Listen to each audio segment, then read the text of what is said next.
যে কপটতা, এরা পরের জন্মে বাঘ হবে না শিয়াল হবে 100 জন্ম ধরে। আর কি বলছে, আপনারও গোপন অঙ্গ অন্যরে দেখায়, 100 জন্ম তারা কুকুর হয়। দেখেন না কুকুর, ওদের সব গোপন অঙ্গ সবাই দেখতে পায়, তাই নিজের গোপন অঙ্গ অন্যকে দেখালে তারা পরের জন্মে কুকুর হয়ে যায়, কুকুর। হ্যাঁ, গোপন অঙ্গ কি, যেমন প্রত্যেক নারী গোপন হলো গিয়ে তার মাথার কেশ সব সময় তার মাথায় কাপড় দিয়ে রাখা উচিত। এখানে যদি ওই যে আমার গুরু ভাই আছে, আমার জ্যেষ্ঠ গুরু ভাই শ্রী গোপীনাথ ব্রহ্মচারী, আপনাদের পাশেই তার অবস্থা, সে যদি আসতো অর্ধেকের চুল এতটুকুনি উঠিয়ে ফেলতো। ভাগবত পাঠে এসে মাথায় কাপড় নেই, ভাগবত এমন কোনদিন শুনতে নেই। ভাগবত শুনলে উত্তরী ধারণ করে বসতে হয়। মাত্র কয়েকজন মায়েরা, হাতে গোনা 2-3 জন মায়েরা উত্তরীয় পরে এসেছেন, আর একজনেরও উত্তরীয় নেই। সব সময় উত্তরীয় পরে মাথায় দিয়ে তারপরে ভাগবত শুনতে হয়। কি নর কি নারী, পুরুষদেরও উচিত সব সময় কাঁধের উপরে একটা উত্তরী দিয়ে নেয়া। প্যান্ট পরেন, শার্ট পরেন, কিন্তু উত্তরীটা না থাকলেই অপরাধ হয়ে যায়। আর মায়েদের তো অবশ্যম্ভাবী ভাবে উত্তরী ধারণ করতে হয়। হ্যাঁ, এই যে আজ দেখুন, এই যে আমার অনেক বোনেরা এখানে আসছেন, কেউ কষ্ট পাবেন না, মাথায় কাপড় নেই, মাথায় বস্ত্র নেই, এই অপরাধ, এ মহা মহা অপরাধ। হ্যাঁ, আজ যে দেখছেন না কি অবস্থা, বোনেরা স্কুল কলেজে যেতে পারছে না, হাত ধরে টানছে, বলে ওদের দোষ কি? খাবার যদি উগলা থাকে, থালি থাকে, ঢাকনা না থাকে, তার উপরে তো মশা মাছি পড়বেই। তো তোমরাও যদি এমন দুষ্টু ভাবে চলাচল করো, তোমাদের দিকে তো দুষ্টু লোকেরা নজর দেবেই দেবে। তাই সব সময় মাথায় কাপড় দিয়ে বসতে হয়। মায়েদের পৃষ্ঠদেশ কোন সময় যেন কোনো পরপুরুষ দেখতে না পারে, পিঠ এমন ভাবে পোশাক করতে হয় যেন পৃষ্ঠদেশ না দেখা যায়। কিন্তু দুঃখের বিষয় কি জানেন, শাস্ত্রে বলছে মায়েদের পিঠ দেখানো সম্পূর্ণ মহা অপরাধ। ওই পৃষ্ঠদেশ তার গোপন অঙ্গ, ওটা দেখাতে নেই। কিন্তু দুঃখ কি, বর্তমান সময়ে মায়েরা এমন সব ব্লাউজ বানান যেখানে বলেছে পিঠ দেখানো নিষেধ, এমন ব্লাউজ বানান যা পিঠ দেখানোর জন্য। হ্যাঁ, দুর্গাপুজো গেলে পরে দেখা যায়, দুর্গাপুজোতে ঘুরতে আসে, হে রাম কি অবস্থা পোশাকে, এগুলো ঠিক নয়। এর জন্য বলছে আপনার গোপন অঙ্গ অন্যেরে দেখায় 100 জন্ম এরা কুকুর হবে। এবার তোমাদের রেখে এদিকে আসি। এই যে আমাদের ভাইয়েরা, যেমন আজ একটার সাথে দেখা হয়েছিল, আমি অত কড়াকড়ি করে বলতে পারি না, ওর প্যান্টের কয়েক জায়গায় নাই, সিংহ বা বাঘে খেয়ে নিয়েছে। এই যে অপপ্রসাদ, এগুলো পরা উচিত নয়, এগুলো ত্যাগ করা উচিত। আজ প্রণাম করতে, আমরা প্রণাম করতে চাই না। এক সময় দেখতাম, সে আগের সময় শুনতাম যে ছেঁড়া পোশাক পরলে নাকি মানুষের মান সম্মান যায়, কিন্তু এ কেমন কলিযুগ, এখন ছেঁড়া প্যান্ট পরলে তাদের নাকি সম্মান বাড়ে। হ্যাঁ, ওগুলোর নাকি আবার দামও বেশি, অর্ধেক অর্ধেক নেই, মাঝে মাঝে মানে সিংহতে আক্রমণ করেছে। এই যে পোশাক, এরাই তো পরের জন্মে কুকুর হয়ে যাবে। হ্যাঁ, এমন সব টাইট প্যান্ট পরে, আজ প্রণাম করতে পারে না। জানেন প্রণাম করে কি এরকম নুয়ে এক হাত দিয়ে এমন করে প্রণাম, যীশু খ্রিস্ট স্মরণ করে। ও কোনো প্রণাম নয়। প্রণাম করলে পরে দেহটাকে সম্পূর্ণ নত করে দিতে হবে, 5টা অঙ্গ যেন ভূমিকে স্পর্শ করে। আজ আমাদের ভাইয়েরা 5 অঙ্গ নুয়ে প্রণাম করতে পারে না, কেন জানেন? এমন টাইট প্যান্ট পরে 5 অঙ্গ নোয়াতে গেলে পিছন থেকে ছিঁড়ে যাবে অর্ধেক। এই অপপোশাক করা উচিত নয়।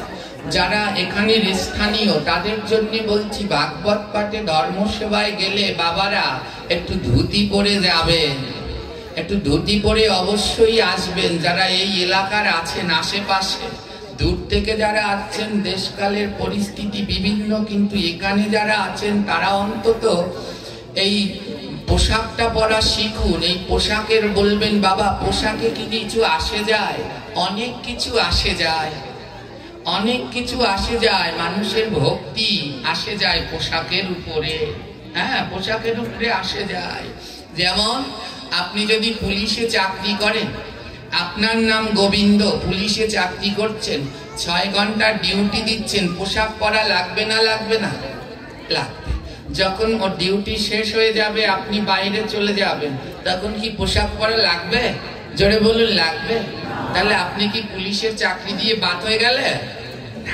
ও সময় আমি ডিউটি করছি না, ও সময় আমার পোশাকটা লাগছে না, কিন্তু যতক্ষণ ওই ডিউটিটা করব ততক্ষণ পোশাকটা পরতে। তদ্রূপ আমরা এখানে সামান্য সময়ের জন্য ভগবানের ডিউটি করতে এসেছি। এই সময়টুকু অন্তত আমাদের নিজের পোশাক পরা উচিত। আজ আমাদের ভাইদের ধুতি পরতে দিলে পরতে পারে না, কেমন তারা ধুতি পরে তারা তা জানি না। হারে, এই পোশাকটা পরেই তো শেষের দিন চিতায় উঠতে হবে, কিন্তু সেটা পরাই শিখলাম না। তাই সবাই অভ্যাস করবে এবং নিজের পোশাককে সুন্দরভাবে রাখবে। অন্য সময় যা করবেন বা না করবেন, ভাগবত পাঠে সব মায়েরা একটা উত্তরীয় কিনে নিবেন। পাঠে যাবেন তখন এই যে দেখুন উত্তরীয় পরে মায়েরা বসেছে, এমন উত্তরীয় মাথায় দিয়ে নেবেন। পরের লাইনে কি বলল? ধর্ম স্থানে যাইয়া জুতা চুরি করে, বৃক্ষ হয়ে থাকে তারা 200 জন্ম ধরে। হ্যাঁ, ধর্মস্থানে গিয়ে যে কালকে কত গুণ জুতো নিয়ে গেছে, আজ আমাদের দলের তো জুতো পরেই আসে না। আমি আসছি, একজন আসে না, বলি জুতো কোথায়? নিয়ে গেছে। হ্যাঁ, এই যে জুতো নিয়ে যান, হ্যাঁ, একটু মনে মনে ভেবেছেন কত বড় পাপ? হ্যাঁ, ভগবান বলছে নে নে, এ জন্মে অন্যের জুতো নে, পরের জন্মে এমন জন্ম দেব পাই থাকবে না। 200 জন্ম গাছ হবি, পাই থাকবে না, তুই জুতো পরবি কোনখান থেকে? আজ অব্দি এত পাঠ করলাম, ভুলে নিয়ে যেতে পারে একজন আর জুতো আরেকজন। তাহলে কালকে যেমন অনেকে লাইট নিয়ে যায়, মোবাইল নিয়ে যায় ভুল করে, আবার পরের দিন এসে বলে, কিন্তু জুতোটা নিয়ে গেলে ও আর জীবন দশায় আজ অব্দি কাউকে বলতে শুনলাম না। কিন্তু সবার আগে খেয়াল রাখা উচিত কি জানেন? জুতোটার দিকে। কারণ কোন সময় কারো জুতো, বিশেষ করে ভক্তদের, একের জুতো অন্যের পরা উচিত ও মহা অপরাধ। ওটাই তো পাদুকা, তাই না? ওই পায়ে যেমন পা লাগলে পরে অপরাধ, তেমনি পাদুকাটায় পা লাগলে পরেও অপরাধ। যদি জুতো না পাই তো খালি পায়ে চলে যাওয়া উচিত, তাও কোনো সময় অন্যের জুতো পরা উচিত নয়। তাই কোনো সময় কারো জুতো কেউ নিবেন না। আদৌ ঠিক করেছে এই যে যারা আজ খালি পায়ে পাঠ শুনতে এসেছে, অতি উত্তম। এ ভাগবতে রয়েছে ভগবানের কথা শ্রবণ করতে খালি পায়েই আসা উচিত। হ্যাঁ, তো চলুন এবার, এ তো অনেক বড় এ গান, কিন্তু আর বেশি গাইবো না, আর 3 লাইন গাই। হ্যাঁ, আর 3 লাইনে কি বলছে জানেন? ভাগবত পাঠে এসে যারা কথা বলে, ভাগবত পাঠে এসে যারা কথা বলে, আরে বোবা হয়ে থাকতে হয় এই না ভূতলে, আমার ভাগবতে এসে যারা বাহু নাহি তোলে, আরে লুলো হয়ে থাকতে হয় 100 জনম ধরে,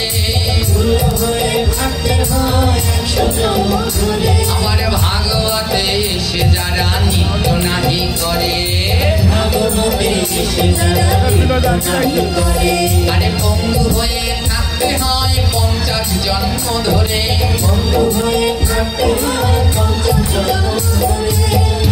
আর বলবো না। হ্যাঁ, আমার ভাগবত পাঠে এসে যদি কথা বলে তারা কি হবে? জোরে বলো। আপনারা অনেক বাচ্চা দেখেছেন না? এখানে যে আমাদের আজকে ডক্টর এসেছে, শিশু বিশেষজ্ঞ। হ্যাঁ, তো তো অনেক বাচ্চা কিন্তু ছোটবেলা থেকে কথা বলতে পারছে না, ছোটবেলা থেকে হাঁটতে পারছে না। হ্যাঁ, তো বলো পাপ করলে তারপর তো শাস্তি পায়, তাই না? তো যারা ছোটবেলা জন্মেই কথা বলতে পারছে না, হাঁটতে পারছে না, হাত নাড়াতে পারছে না, ওরা কি পাপ করেছে? তাহলে ওরা এই শাস্তি কেন পেল? ওটা আগের জন্মের পাপ। যারা ভাগবত পাঠে এসে কথা বলে, অন্যের পাঠে সমস্যা ঘটায়, পরবর্তীকালে তারা মনুষ্য জন্ম পায়, কিন্তু ভগবান আর মুখ দেবে না। মুখ দেবে কিন্তু কথা বলার শক্তি বলে কেন? আগের জন্মে অন্যের ভজন নষ্ট করেছো, এই জন্মে আর তুমি কথা বলতে। হ্যাঁ, ভগবান হাত দেবে, ভাগবত পাঠে এসে হাত দুটো তুলতে হয়, এটা আত্মসমর্পণ করা। এটা কি করা? দেখেন না, হাত দুটো তোলা মানে স্যালেন্ডার করা, আত্মসমর্পণ ভগবানের কাছে। মাঝে মাঝে তুলবেন, যত পারেন তত তুলবেন, লাভ আছে। ওই বাংলা সিনেমা দেখেন না, ওই গুন্ডারা যখন পুলিশ তাড়া করে, যেই গুন্ডারা কি করে, পুলিশের সাথে না পারে হাত তুলে দাঁড়িয়ে থাকে, পুলিশ আর তখন কি গুলি করে ওদের? আর যদি ওরা হাত না তুলে দৌড়ায়, পুলিশ গুলি করলে পুলিশের কিছু হবে? কিচ্ছু হবে না। তদ্রূপ আমরা তো সব এক একটা চোর। চোর না সাধু? চোর। সাধু বলে কেন? আমরা সব ভাগবত শুনতে এসেছি, মালা পড়েছি, তিলক পড়েছি, আমরা সব সাধু। কিন্তু গীতা মানলে আমরা কয়জন সাধু ভগবান জানে। গীতায় বলছে যে আমাকে না দিয়ে খায় সে কি করে খায়? জোরে বলো, যে আমাকে না দিয়ে খায় সে। আমরা ভগবানকে দিয়ে খাচ্ছি, অন্ন ব্যঞ্জন রান্না করছি, নিজেরাই খাচ্ছি, ভগবানকে ভোগ লাগিয়ে পাচ্ছি না। তার মানে তো সবই চোর হয়ে গেল। হ্যাঁ, তো তা যদি মাঝে মাঝে খাচ্ছি তো চুরি করে, তো মাঝে মাঝে যদি হাত দুটো তুলি একটু কৃপা হবে না? হবে না? তাই মাঝে মাঝে হাত দুটো তুলবে, নইলে পরের জন্মে আর হাত থাকবে কিন্তু জাগাতে পারবেন না, এমন হয়ে যাবে। হ্যাঁ, ভাগবত পাঠে নৃত্য করতে হয়, নৃত্য না করলে পরের জন্মে তাদের পা পঙ্গু হয়ে যায়। একটু আগে শুনেছেন না, এই ভাগবতের আরতির ভিতরে রয়েছে এই শান্তি গীত পাবন পুনি। ভাগবত হলো একটা গান, এই শান্তির গান। হ্যাঁ, আর এ পাবন, এ সবার পাপকে দূর করবার জন্য এসেছে। তাই কথা বলবেন মায়েরা, আর কথা বলবেন? জোরে বলেন, বলবেন? আরো জোরে বলেন। এই যে না বললেন তাও তো কথা বলা হলো। বলবেন কি? রাধে রাধে। যদি কেউ বলে কথা বলবেন, যদি না বলেন তাও কথা বলা, হ্যাঁ বলেন তাও কথা বলা, তার থেকে বলুন কি? এখন আর কথা বলা হলো, এ কি হলো? ভগবানের নাম নেয়া হয়ে গেল। হ্যাঁ, जय जय राधा रमन, जय जय राधा रमन, जय जय राधा रमन, जय जय राधा रमन, जय जय राधा रमन, जय जय राधा रमन, जय जय राधा रमन, जय जय राधा, जय जय राधा रमन, जय जय राधा रमन, जय जय राधा रमन, जय जय राधा रमन, जय जय राधा रमन, जय जय राधा रमन, जय जय राधा रमन, जय जय राधा रमन, हे राधा रमन, राधा रमन, राधा रमन, राधा रमन, राधा रमन, राधा रमन, राधा रमन, राधा रमन, गोपाल भक्तिर तन धन, राधा रमन, राधा रमन, गोपाल भक्तिर तन धन, राधा रमन, राधा रमन, गोस्वामीर प्राण धन, राधा रमन, राधा रमन, गोस्वामीर प्राण धन, राधा रमन, राधा रमन, जय राधा रमन, जय जय राधा रमन, जय जय राधा रमन, जय जय राधा रमन। বৃন্দাবনে সপ্ত দেবালয় আছে, আর এই সপ্ত দেবালয়ে সপ্ত ভগবানের বিগ্রহ আছে। ভগবান শ্রীকৃষ্ণের নাতি বজ্রনাভ বৃন্দাবনে এসে অনেকগুলো ভগবানের শ্রী বিগ্রহ প্রকট করেছিলেন, প্রতিষ্ঠা করেছিলেন। তো বৃন্দাবনের ওই সপ্ত দেবালয়ের ভিতরে এক দেবালয়ের বিগ্রহ হলো রাধারমণ, যাকে দর্শন করলে পরে সাক্ষাৎ গোবিন্দ দর্শন হয়ে যায়। হ্যাঁ, তো আমরা সেই ভগবানের নাম, এই হলো রাধারানীর বড় প্রিয়। রাধারানীর বড় প্রিয় হলো রাধারমণ। তাই কি বলছে? রাধারমণ বলে রাধারমণ,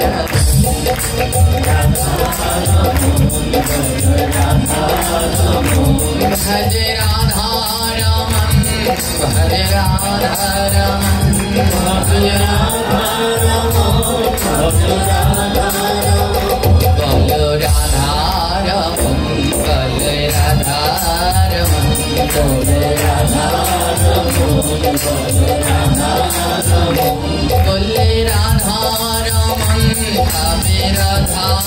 রাধারমণ, বলে রাধারমণ, বলে রাধারমণ। কি বলছে শুনুন, বলে রাধারমণ, ভাবে রাধারমণ, বলে রাধারমণ, ভাবে রাধারমণ, বলে রাধারমণ, ভাবে রাধারমণ, বলে রাধারমণ, ভাবে রাধারমণ। বুঝতে পারছে কি বলছে? বললে রাধারমণ, পাবে রাধার মন। বলে একবার বলো রাধারমণ, পেয়ে যাবে রাধারানীর মন। তাই রাধারমণ, জয় রাধারমণ, জয় রাধারমণ, বাহ করতালি দিয়ে, জয় রাধারমণ, জয় রাধারমণ, জয় রাধারমণ, জয় রাধারমণ, জয় রাধারমণ, জয় রাধারমণ, রাধারমণ, জয় রাধারমণ, জয় রাধারমণ, জয় রাধারমণ, জয় রাধারমণ, জয় রাধারমণ, জয় রাধারমণ, জয় রাধারমণ, জয় রাধারমণ, জয় রাধারমণ, জয় রাধারমণ, জয় রাধারমণ, জয় রাধারমণ, জয় রাধারমণ, জয়